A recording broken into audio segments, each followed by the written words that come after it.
Alright guys, welcome back to C Turbo Addicts channel. Today, as promised, we are going to look into rebuilding a fuel pump. This fuel pump here came off of a 76 Mercury 1150. If you guys have been watching any of my videos, you know what this came off of. It mounts in the cowl like this. So when you're looking down at the motor, you'd see kind of this, and there's a fuel hose that connects to there, and then there's a hose that connects to there. And if I remember correctly, one of these hoses runs up top. There's two hoses on the bottom. I'm going to leave those hoses on there for right now, but they will be replaced as part of this. But I have ordered a Mercury 21-304-30A7. That is the valve kit check. They're available online many places, and they're pretty cheap. I think it was like 20 bucks maybe. And let's I'm gonna set you guys over here. Hopefully you can see everything that's going on here that I'm gonna be doing. My wife is at work for the rest of the day, and I work half days on Fridays because I work long days during the week. Yeah, so the Mercury check valve kit was 10 bucks. I got mine on eBay. This one. I buy random parts from all over the place. I'm kind of a cheap person because I don't have much money right now, so I tend to hunt out parts to the best of my ability. So with that being said, let's go ahead and open this up, and I'll show you what's inside, and then we'll get into tearing apart everything. There are 3 gaskets. This one is super thin. It's made of something else. This is your regular gasket material. I guess this is part of the diaphragm. We'll find out. Also in there is this guy. This thing here, I actually paid more for just this before than I did for this whole kit because I'm an idiot. But that screen goes up underneath here. There is a little cork gasket, a matching little cork gasket. This guy, which might be your diaphragm, who the hell knows? Matter of fact, there's 2 of those guys. And this rubber ring, I know that goes underneath here because I had already purchased one. Oops, let me not forget something in here. Another small rubber ring. That's all that comes in the bag for the check valve or valve kit, check valve kit, whatever you want to call it. I'll put the part number here up on my down in the bottom of the video, and you can hunt it down yourself. There's different applications, but search around. There's a lot of websites that'll tell you what parts go what. So with that being said, I'm going to go ahead and start to open this up. I know that this guy here, you might want to take a good idea of where everything orients. You know, these go back, this goes back, this goes forward, this is kind of cocked if you're looking at it this way. God, what is that, 230, something like that. There's 2 screws here and this one here. On the bottom, all you have is these 2, but I don't see any screws that hold it in. So I do have some carb cleaner and stuff, so I'm going to take this apart. We're going to see what's inside, and once we get down to that, then you'll be able to hopefully do your own at home. So this here comes out. This is a stainless steel bolt, little guy. I found out where that little ring that I have here, that goes right there. So I've already found that one. That comes off. Oh, that's nice and dirty. Isn't that special? Let me go and walk away for a second, and you get a little pick to start taking this stuff out. That is extremely dirty. Look at that. I don't know if you can see that or not in my crappy camera. I'm going to work on getting a new camera too for you guys so you can see a little bit better. Let's go ahead and just take these 2 screws off. one there, and one here. This should split the case that I have. Like my workbench, this is a Coleman. At one point in time, this was actually supporting my boat upside down in the backyard when I painted the hull. Check my photo bucket and you'll see photos of it. So Coleman, this is not product sales, but Coleman makes a strong fucking cooler. Alright, so underneath here, there we have our lines. You can see it's just dirty and dry, really, really dry. Dry, red eyes. Clear eyes is awesome. Let's separate our good shit from our bad shit. So with that being said, the first thing that I notice here, there is the 3 layers of gaskets go as follows. I'm going to take a good look at how these orient, which way they go. This one, okay. These 2 here are going to be identical, right? And then this one here matches up in between them. So I'm going to go ahead and call it safe to go ahead and pull all these out.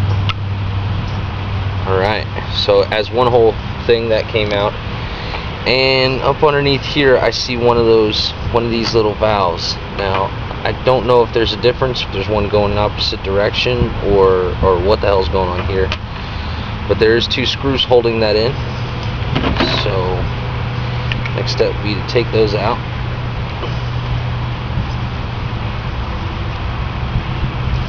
I hope you guys can see everything here, because today's tripod is a low back resin chair made by Mainstays, brought to you by Walmart last minute outdoor furniture shopping, because my wife and I had bought a fire pit this week, so we needed outdoor chairs. So that guy comes off. Underneath there, you can see there is one of those, and what I'm going to guess to be as that used to be one of those. I have no idea where that piece is. This is why you rebuild stuff when you're in the process of rebuilding everything else. So I'm gonna get something to get these out, and get some brake clean real quick, and we're gonna spray this stuff down and see how it looks, or carb cleaner. Be right back. Ooh, dirty finger. Okay, getting back to where we were, I had taken a piece of sandpaper and just kind of lightly went over this, and some Scotch Brite, because there was some old gasket material there. And I gathered an assortment of picking tools. This dental pick. I found out that looking at this a little bit better, that in here there is gaskets designed to fit up against this. I'm looking at this thing and kind of only goes one way. This other hole isn't there, so what I'm gonna do is see if we can pry out one of these, but first let's go ahead and take out this nasty screen. Save the screen. Serious, they're not cheap. So through this hole you can see this guy here, one little push and it came right out. So I want to compare these two before I go much further, and they look to be identical. I'm not real sure why there's two.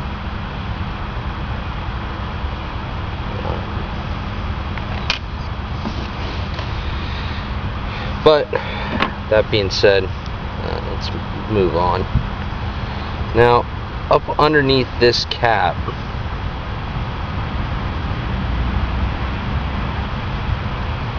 which there's no way to get into, unless I'm totally retarded, which is not too far off from the truth. I can guess that this thing goes in this way and this one goes out this way. So what we're going to do is see if I can get something in there to pull that thing free. Ooh. I'm sure there's a really easy way to do this, and someone could always clue me in. If you're gonna leave me a comment in my comment section there. Ta-da! And there you can see that is the same way, just backwards. So that was not a wrong thing, but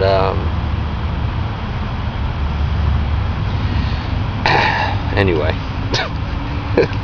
Sorry, I get a little ADD action. I have a brass bristle brush here.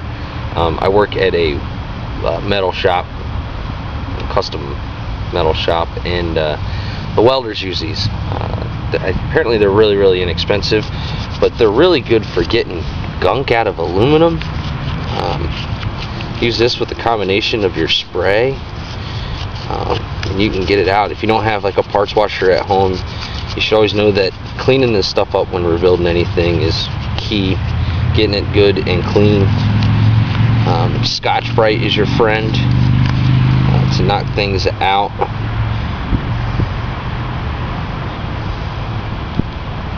Okay, so fairly simple design here.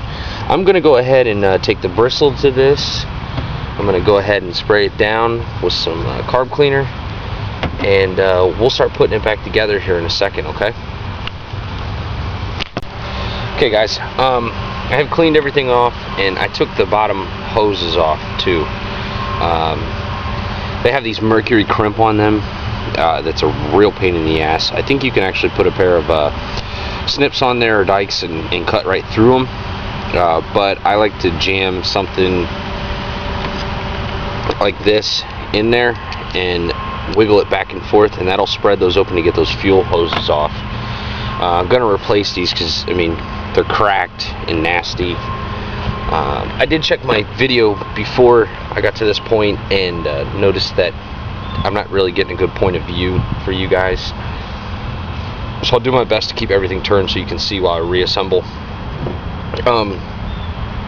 This one here is the base, and I didn't take these off, but you can if you want. I cleaned out these really good because the fuel all sits down on the bottom like this when it's installed, so those get gumped up pretty bad. They were dripping some nasty brown shit out. You can see it on my hands. So there's your base piece, and we're gonna go and start to reassemble here. Let me check my video amount I have left, and you guys can see the spread of what I got going on here. Yeah, I think I have enough on my memory card. There's my other piece. Here's the top that we're going to reinstall. Those new little round thingamabobs, I'm guessing diaphragms. I don't know, I just like saying diaphragm, I think. So let me set you up. Installation or rebuild is reverse of tear down. So with these little cork guys, I'm going to go ahead and lay one in there. And we know that one of these goes this way, and we know that one goes this way, right? I'm gonna guess the cork. Let me look at this piece. This piece goes down, sits on there, one way or the other. I might have to look at my video again. But sure the hell don't want to install that backwards. Let's see what it looks like when we set the cork on top, going out. I'm gonna guess that's the wrong way. Huh? You get a nice little flush fit there. I didn't see any cork before with these.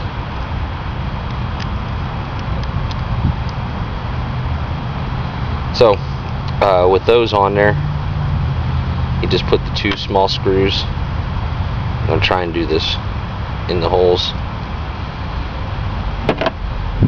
Loosely put them in, do not tightly put them in, because if the other one doesn't line up, you're screwed.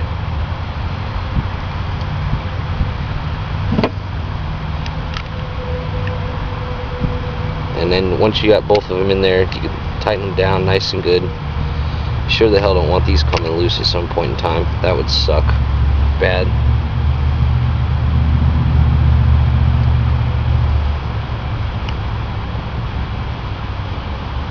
Okay, that doesn't seem right to me.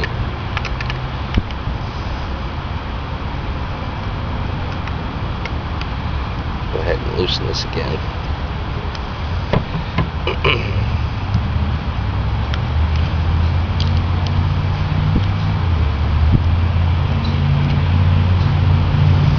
Okay, it's just tripping me out because it's got tapers on it. Looks like it was bending.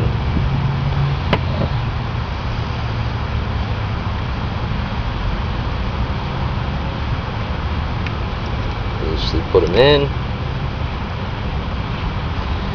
Okay, they're in there. So I'm going to go ahead and tighten them down a bit. I'm sure there's not much. It didn't take much to get them out. You always got to remember that kind of stiff. There's one extra hole on these. Now I can go ahead and put these gaskets on if I'd like. I didn't notice any sealant. For now, I'm going to go ahead and lay them on there without sealant, and just make sure that I'm not supposed to use sealant. It's not a big deal to take this back apart. You guys seen how pretty much easy this was. And no, I had never taken one of these apart before, so it's the first time for everything, I guess.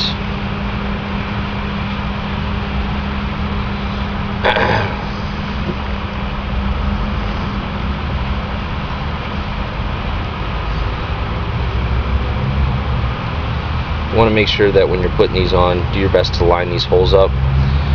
What might aid in this, which I'm going to do, is to use the screws that bolt in to the base to line all my stuff up. We got 2 here, so the 2 on the front. I'll put one in. I'm going to put the other one in. I'm going to turn them over and lay my gaskets on so that they all line up all nice and pretty. Oh, look at that.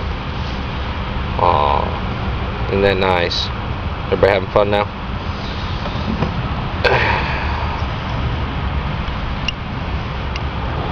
So anybody out there that is watching this that has a Merc, leave me a comment. Show me a video of your Merc running.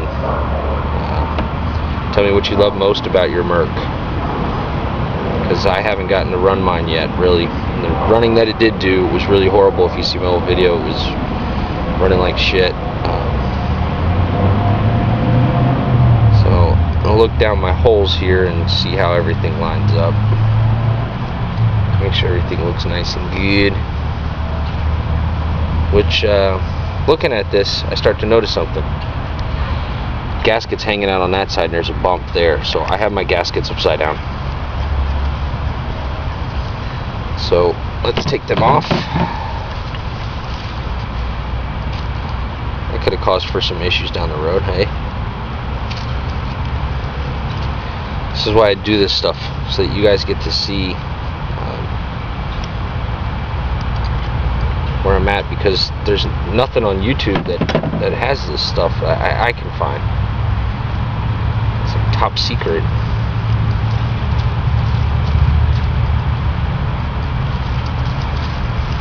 Oh, there you go. It all matches. Isn't that pretty? We'll go ahead and put our shenanigans back together here. Oh, that looks a lot better.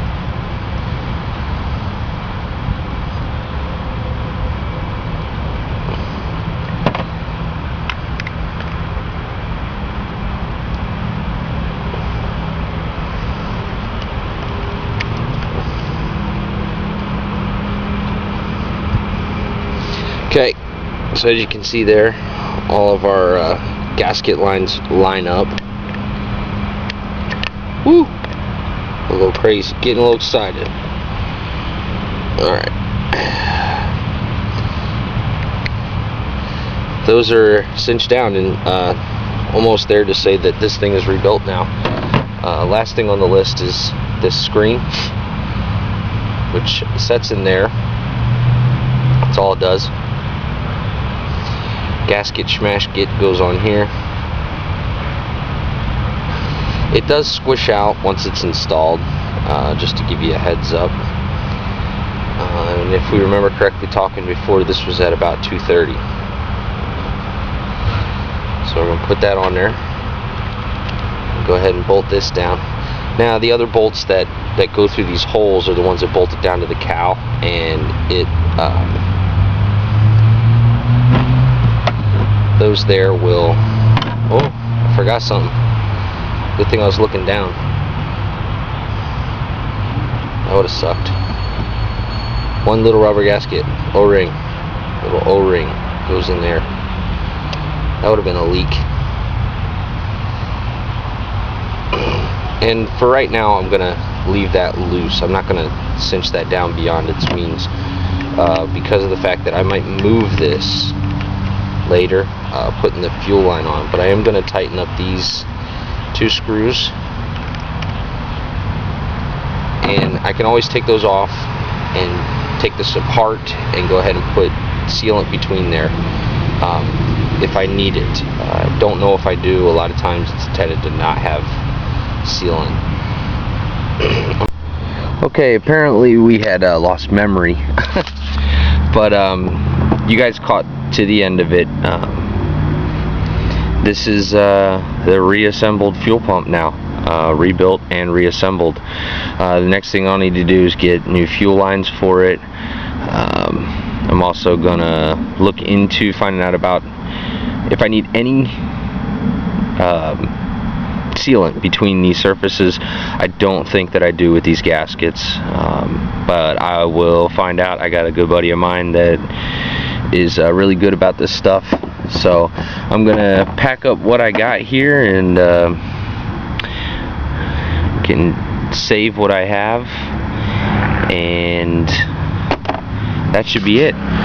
Next week, or maybe tomorrow, I have, let's take a little walk over here into my bin of goodies. I have 3 carburetor kits in here. I'm waiting for my float bowls to come in right now, but we're gonna get into these and into rebuilding the carburetors. I'll probably break it down into a video of one of them, because they're all the same, but to show you maybe at least how to get all this stuff disassembled, and then how to rebuild one of these. I've never done one. I do have a whole extra set of carburetors coming with that power head that I have on the way, and so I'll do that too, which will be a great video for you guys who've never done one. Apparently the book walks you through it. I'll read through the book before I get started. I heard it's not that hard, but you know, that comes from a lot of people that sit there and tell you that everything's easy. So as of right now, the motor's off. You guys know that. That's the update on the boat. It's just sitting there covered up. I got my fuel tank that I'm going to work on fitting up, and for the boat I'm going to do that fit up. I got a molar installation kit for it. I got a new bilge pump that I need to attach. Today I just added, at work, the guys welded up these brackets for me that I made, and I put a keel roller there. I was worried about how close that was, and at some point in time, with this being a roller trailer, that hitting that. I didn't do a video on that, but it was actually real simple. I did not use the jack. I actually used 2x4s and set them underneath and lowered the trailer. Keep that in mind, guys, instead of trying to jack your boat up with the trailer. So as of right now, it's just another episode in the saga of my Sidewinder and C-Turbo Addicts channel. So stay tuned, please subscribe, leave comments, ask questions, guys. I have no problem talking to you guys. It really is cool to hear from some of you guys and chit chat. I know one of my other videos has helped the guy fix his washing machine, and that was real nice for him to let me know that I saved his day. So hopefully I can do the same for you guys. If you guys ever catch me screwing up in anything, please let me know. But there's more to come. We got more things to do. I got gauges to wire up still, radios to install, I got seats to install. I don't know what you guys want to see. Let me know what you want to see, what you want to know about, because I'll videotape all of it. So stay tuned, guys. Thanks for watching.